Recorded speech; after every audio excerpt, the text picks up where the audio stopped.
All right, have and have not fans. Now, first off, I want to thank everyone who's taken the time to follow me on Instagram, the HAHN. That's my username. Um, wow, I cannot just say how much I appreciate all the love. I know I've gotten at least 20 or 30 new followers ever since I did a live stream before tonight's episode. Now, you're probably wondering, Jeremy, why do you sound tired? You usually don't, you sound upbeat. First of all, it is almost 1 a.m. The reason I'm recording my episode review this late, early, depending on perspective, is because my iPod was blowing up with messages saying, did you see tonight's episode? What are your thoughts? Derrick, Sarah, RK with Veronica. Yeah, so I got up out of bed to record because I felt like Jeffrey getting the phone call from Wyatt in the middle of the night. So yeah, I am going to do my episode review, and there's a lot to talk about, so bear with me. I want to try to get through this as best I can. I just have to say that there are a lot of running themes in this episode. Like let me just start with a score. I would probably give this episode between 1 and 10. I think this episode was definitely probably about a 9. I think a 9 out of 10. It was a pretty solid episode with a lot of set. You know what? 9.5 out of 10. 9.5 out of 10. I feel like it was an episode that kept me intrigued the entire time, and the fact that the bar at the Artesian Hotel, what you had, Gia and RK, then Rocky showed up. Then you have Gia trying to get with somebody that's not a vice. RK is going to back her up. Oscar's down at the bar, talks with Rocky. He leaves just as Gia approaches. Then here we have her talking with Rocky. Then Jim shows up looking at Sarah, then talking with Rocky to get a drink.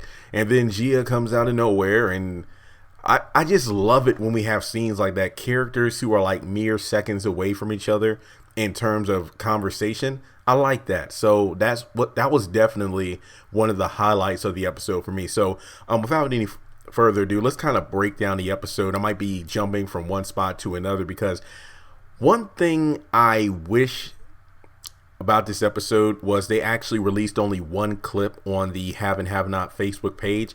That was the clip, which was the cliffhanger of this episode, where the guy's holding a gun at Benny and then he, tackles him, and that leads to a fight. Here's my only problem with this. This was probably one of the small nitpicks of the episode. So we have Vinny on the floor still bleeding out. Benny's being held at gunpoint. So you're telling me from the beginning of this episode to the end of this episode, 1 hour of time has passed because the guy was on the phone saying, I called you an hour ago. Where are the cops? Maybe it's because the Iron Bone Bar is in a location that really isn't like a have location, such as Veronica's house or David's house, because you can imagine there were 2 vehicles on fire outside of his house, yet it seems like the fire department came out in no time at all. But you're telling me that this guy calls for a burglary/murder at a bar, and it takes the cops over an hour to get there. That's probably one of my only nitpicks of the episode. That's it. I mean, really, nothing else to say about that. Benny was like, I know to his nephew, let me call him, and then that led to the fight. Then the guy was like, this guy's the son of the mob. You and your family are dead. And that was pretty much the only thing we got of that. Then we have the David and Erica scene. Now, let me just say this much. This scene was kind of proof that Erica was really falling for David. Now, at first, I was just like, talking about how this is my dream house, living with a guy like you. Crazy ex-wife wasn't part of the equation. And, she was talking about the fact that you give me warmth, care, security. Let's make a deal. I'll do the same thing for you. You do the same thing for me. And I was thinking to myself, Erica might be playing a con, but it wouldn't surprise me if time goes by and she actually begins to fall for him. I really think that's how that was going to play out, until we have this random guy who I'm guessing is like, working with the fire department, goes up to David. Let me just say that I don't understand why David didn't say that his ex-wife was responsible. I know most people would accuse David of being afraid of what Veronica might do, but the fact that your crazy ex put two of your vehicles in flames. Now, here's a question for you. If David wasn't willing to give up Veronica's name or even mention his crazy soon-to-be ex-wife as a person of interest that set the cars on fire, when Erica called the police because Veronica was breaking her restraining order, what exactly did she tell the cops? Did David tell the cops that, we got a broken window and our glass table was destroyed and somebody must have came in and did this to us? So if David, again, I want to ask the question, if David didn't give up the name of Veronica at the fire scene, then what exactly did he tell the police after she broke her restraining order twice? That's my only question with that. But I love how the guy came up. It's like, Erica, remember me? I hope you with, changing a flat tire. And remember, that was something that Candace told Erica to set up as a damsel in distress scene at the hotel parking lot. Now, you remember, I believe that episode was it the silk handkerchief? I think it was that episode, but basically it was the same episode because I think Erica was parked right next to David or something parked near David, had a flat tire, and David helped her out. And now David is beginning to question or interrogate. It's like, what about your ex? Does that guy know your ex? He's like, what's his name? Because remember, before that guy showed up asking questions and then recognized Erica, things were going relatively well for David and Erica. It seemed like, they really were making amends and it's like they're getting closer. But then a shadow from her past shows up. So, yeah, that's going to be interesting. I'm pretty sure that David's going to be looking at Erica with a side eye from now on. But moving on to Jim, let me just put it this way. Now, I'm going to do a separate video talking about it. But if you aren't aware, I've done 2 videos on the channel talking about how John Snyder was sentenced to 3 days in jail and 240 hours of community service. He got out today in 5 hours. Within 5 hours, John Snyder was back out from jail, apparently due to jail overcrowding or something like that. And I thought that was hilarious because, to the general public, people wanted John Snyder out of jail. But then on the show, it's like, this son of a bitch, Jim Cryer, you want him behind bars. And it's just amazing how those two are different in terms of, you have the general good guy, John Snyder, but then the asshole. I'm not going to lie. Even though Jim is a son of a bitch, I just love watching him on screen. I don't know why, but Catherine still loves him. I mean, the way she puts up with his shit. I'm sorry for the language, but there's really no other way to describe this guy. Basically have Sarah coming over to the hotel, him and Catherine. The thing about Jim, if you notice it, he always has to have the upper hand. Like, even when him and Catherine are having a moment, it's kind of like he needs to exert his authority in terms of, you know what? I'm the one running this show, Catherine. You can't do anything without me. And I just got, if you heard her ping, that was another message about the haves and the have-nots from a follower. So guys, thank you so much for that. But basically, Catherine's still reeling after the fact that Wyatt wants them dead. Jim, he has a plan. I love the fact how he's like, don't threaten Veronica. And it's all about the Jennifer Salison case, which again is something that I wish we would have more intel on, aside from Sarah getting evidence and whatnot. Now, another thing I wanted to mention was the fact that when it comes to Sarah going to the artesian bar, now I'm going to get back to Rocky and Oscar. Don't worry, I'm going to get to that.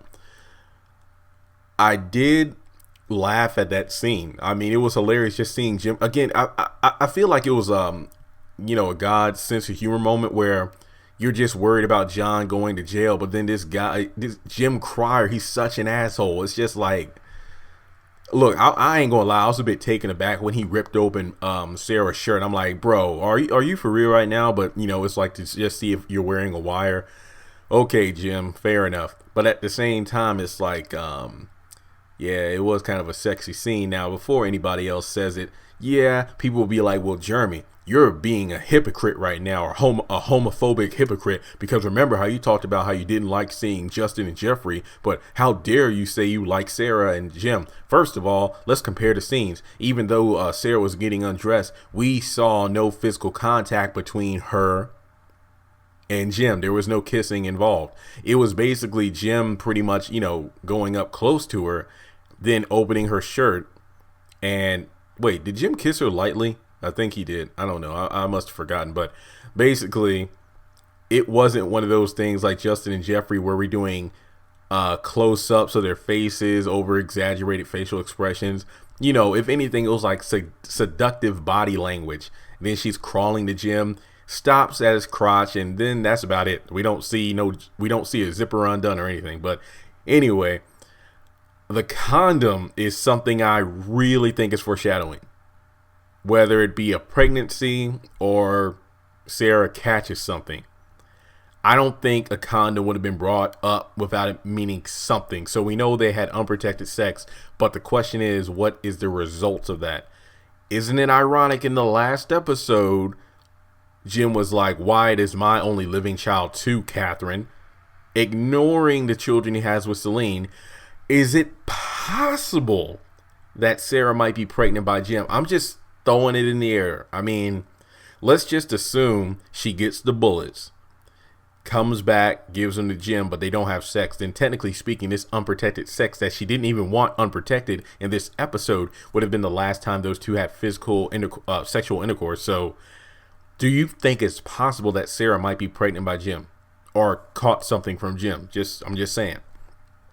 Another thing to think about is the fact that Sarah talked about not being able to go into the evidence room. If that were the case, how was she able to get that bag full of evidence to Jim the first time? Remember, she already given Jim like a bag full of all the evidence and whatnot, but now Jim wants specifics, being the bullets. My guess is the fact that the evidence that Sarah gave Jim before was evidence regarding the Jennifer Salison case. So that was newer evidence that wasn't in I'm just going to call it the evidence vault. I know it's the evidence room, but I think of it like a vault. Like if it's a crime or a mystery that they've been trying to solve for a while, obviously things are going to be behind a metal door. But for a case as fresh as Jennifer Salison, the evidence was still like, the DA's office and stuff like that. So she was able to have easier access. So since those bullets are in relation to the same connection to the Amanda Cryer murder, I guess it makes sense that the bullets were in there. I don't know, maybe. I'm just theorizing. I'm just trying to make some sense as to why Sarah was saying it would be difficult for her to get the bullets. But so that's the Sarah scene, that's the Jim scene. Now going back to the bar, why is it that I can understand Rocky being pissed about not getting his cut of the deal, which Candace did promise him. RK is pissed because it's like, man, there was this great operation that I got into, and now the person that was literally running it has left. So now we're kind of like scraping the bottom of the barrel. And then Gia's pretty much, look, there's nothing we can do about it now. But here's my problem. Why is it that they're acting like they lost? You know how it is when you're, back in school, when your favorite teacher went on like maternity leave or quit their job or moved to a different grade. So now you have a new teacher and they're not the same. So you're moping around. Why does it feel like these three are just so defeated? Like I said before, it makes sense for Rocky to be pissed because he was literally promised a cut, but Candace isn't giving him his slice of the pie. RK is reasonably pissed because, again, I made a comparison before. Imagine you apply for a job and it looks great. The person that's running the job you seem to have good chemistry with. But then as soon as you get hired aboard the job, they end up leaving. So all the benefits and whatnot that you thought you were going to get, let's just put it this way. The opportunity to move up the ladder, now that's all gone. So you're stuck at base level. That's pretty much where he's at. And Gia, why? I get it. Candace literally helped you take your skills to a new level, but now you're acting like you're a complete novice. And that's what's really getting annoying about her character. I mean, that's just me, though. So then we have Rocky talking with Oscar, and I love the conversation they have. Rocky pretty much dancing around the idea that he was the guy that took the photos. He's like, you know what? I just know this girl is wicked and bad news. I want her to get what's coming to her. I think Team of Rivals, that episode, is where we're going to see Gia and possibly RK, Rocky, Oscar teaming up against Candace, and I would love to see it. And going back to the Candace scene, I love how clever it was that Candace literally moved right across the hallway. I love that. That was pretty hilarious. And she looked a bit spooked now when Oscar was knocking on the door, because when Veronica called, and what was up with the people who were drunk calling people? You have Landon calling Jeffrey, Wyatt, coming down from his high calling Jeffrey, and Veronica calling Derrick and Candace. Basically, Candace isn't. I mean, I loved it when Candace was like, "Don't threaten me." When Veronica was saying, don't make me come after you too, which is interesting to say the least. But like I said in these earlier videos, when bad guys, no matter what genre, comic book, movie, TV, whenever they team up, it's an unholy alliance, and they're going to end up burning the other. So I wasn't a big fan of drunk Veronica in this episode. She had some funny lines like, "Give me a good martini. How many times you got to clean that damn tail?" Now, we all know that Rocky was over there on purpose trying to get information. But yeah, Candace made a good point about, I love how Candace was the audience in terms of, you need to move on, child. David is with somebody else, or, she knows it's part of a con. And if you jump back to the beginning of the episode, I love how Erica kind of represented the audience when she was talking with Davis about how laughable and ridiculous everything Veronica is doing to them is. And I cannot stress enough how ridiculous it is for her to get away with all this stuff. But Candace literally talking about the fact that, yeah, I want this money. And what was Veronica saying? Like, you can't have it. I don't want it, but I want her to dump him and have her out on the street or something like that. So basically, Candace wants the money, so we're looking at potentially $16 million here, which is double what she got now, which is $8 million plus. And this is not going to, we can all see this is not going to end up good. Candace just keeps getting higher and higher with these stakes, but it's going to end up, I don't even know what to say, burying her in the end. So from there, we have Candace trying to recruit somebody to come over to her house, and Veronica was against it. So basically, we know what the plan is now. Even Veronica can see that Erica's falling for David, and I've already done a bunch of videos on that, so I'm not even going to stay on that point. And then from there, Candace runs back to her room. Veronica goes back home after calling for another martini. How the hell did she drive over there? She's drunk. I don't know. Then we have a cute scene between Derrick and Hannah on the phone. But first, Melissa, I did love to talk with Melissa about, faith and moving forward with your life.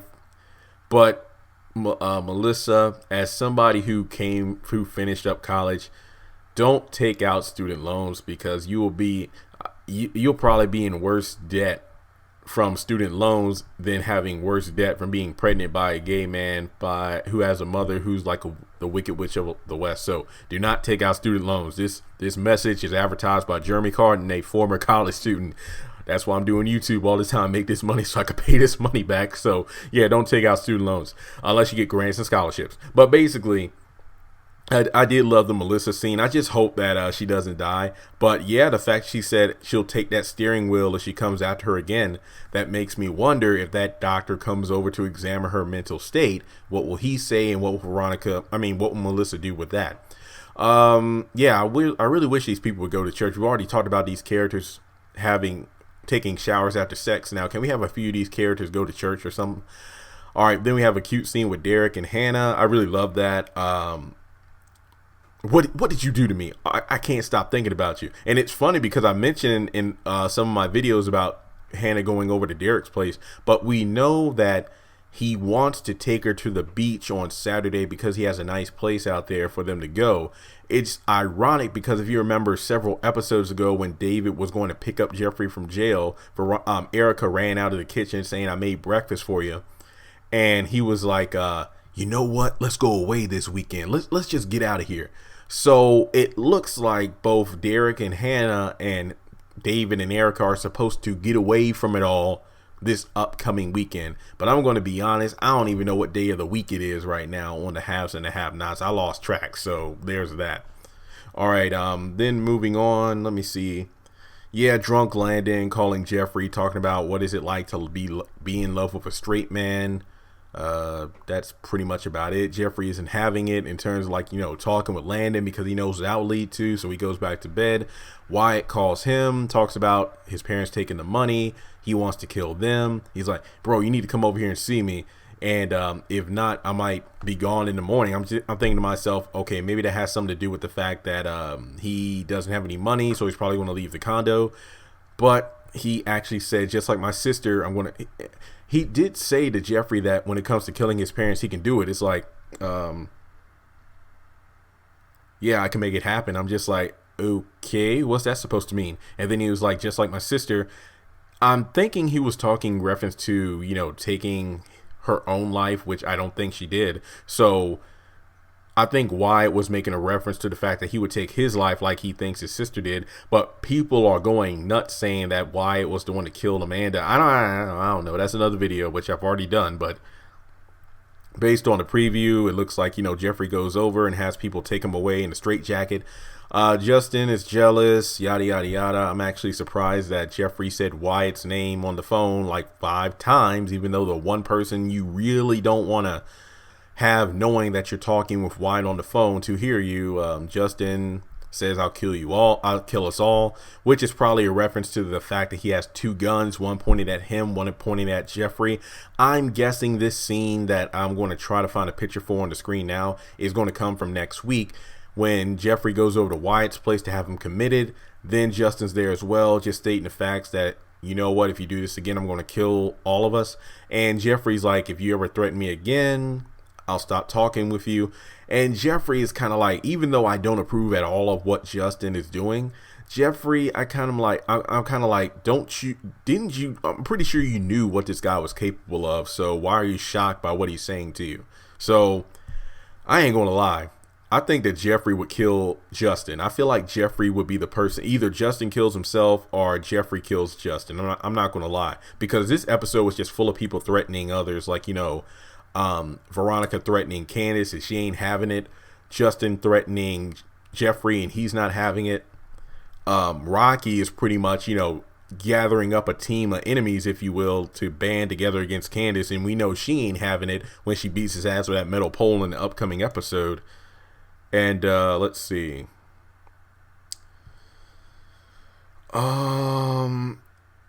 Yeah, I think I covered just about everything except for the glaring Derrick and Veronica thing. Now, as you all know, I'll do a video on this itself, but let's just break it down. What we do know is that Veronica has tabs on Derrick like she does with everyone. Now, several episodes ago, we knew that Derrick worked for both Catherine as well as Veronica when it came to like house maintenance and whatnot. But it seems that Derrick is an ex-con or a criminal that Veronica got off, and allegedly they had sex before. And from there, she was able to give him a job pretty much for Catherine and all her girlfriends. As I theorized before, Derrick works for Halves. If I'm not mistaken, Derrick mentioned that he actually built the house that Hannah's in right now for Catherine. So yeah, she's literally in the house that Derrick built. So it seems to me like, I'm just going to guess that Veronica throwing it up in his face like, I know about your background, your secrets, the fact we had sex before, I turned you on to all my friends to help build and whatnot, to get your life back together. So if I were to make a theory, how Derrick said he's in his 3rd quarter of his life, I feel like Veronica was the reason that Derrick, his 1st quarter was, his criminal lifestyle. Then his 2nd quarter started thanks to Veronica when he got out of jail. And she put him on a path of the straight and narrow, working a legit job. Then he eventually got married, had his 3 sons. Then his wife passed away. Now he's in his 3rd quarter, being that, now I'm trying to find how I can move on without my wife and move on to the next stage of my life. So, yeah, and you're probably wondering, wait, why did Veronica have sex with Derrick? This could go back to when she got Quincy out of jail, an ex-con. And that's when he was in her bed in season 2, and she was literally turned on because Quincy's like you're wet now. And I'm not going to lie, I think Veronica has a thing for this thug love. I mean, remember, She got Benny out of jail. Then they had sex. Guys, I'm just saying. So that video about Derrick's secrets, that's coming up. But I believe I covered just about everything there is in this episode of The Haves and the Have-Nots. Thank you all for getting me up out of bed to record this late at night. But no, it was actually pretty fun. So you know the drill. Follow me on Instagram. Also subscribe to the channel. Give this video a like. I give this episode a 9.5 out of 10. I feel like it was a pretty solid episode. I feel like it was. Definitely opening the doors for upcoming storylines. But let me know your thoughts in the comment section below. And I can't wait to talk to you all soon in another video. So again, I cannot say it enough. Subscribe, subscribe, subscribe.